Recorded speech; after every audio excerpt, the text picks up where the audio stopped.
Bonjour, je suis Mariam Héloïse Grognard et aujourd'hui je vous fais une vidéo en moins de 2 minutes sur les émotions. Comment est-ce qu'on en parle aux plus jeunes enfants? Il existe des supports fabuleux comme ce livre, La couleur des émotions. C'est un magnifique livre pop-up de Anna Yenas. À travers l'histoire du monstre des couleurs qui se retrouve tout barbouillé avec ses émotions et de l'aide de son amie, la petite fille, ce monstre des couleurs arrive à ne plus se sentir tout barbouillé, tout chamboulé avec ses émotions en pagaille qui sont sans dessus dessous. Elle lui explique que pour mettre de l'ordre dans ses émotions, il est important de bien les identifier.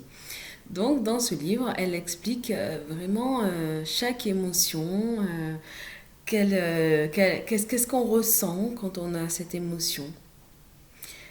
Ensuite, pour compléter cette magnifique histoire, on peut jouer en famille avec ce jeu qui est vraiment fabuleux et qui est issu du livre dont j'ai parlé précédemment.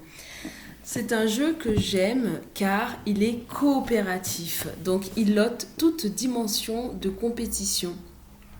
C'est-à-dire qu'on ne joue pas, les joueurs ne jouent pas les uns contre les autres, mais jouent tous ensemble pour gagner et aider ce monstre des couleurs à mettre de l'ordre dans ses émotions.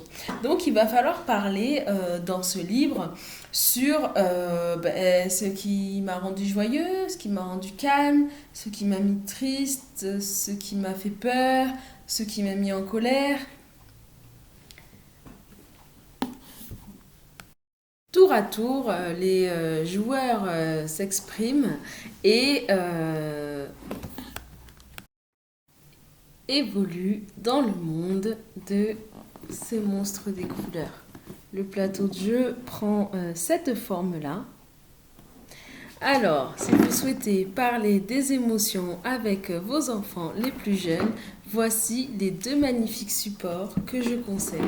Le livre, La couleur des émotions, le jeu de société, le monstre des couleurs. Je vous souhaite une bonne lecture et de bons jeux de société en famille.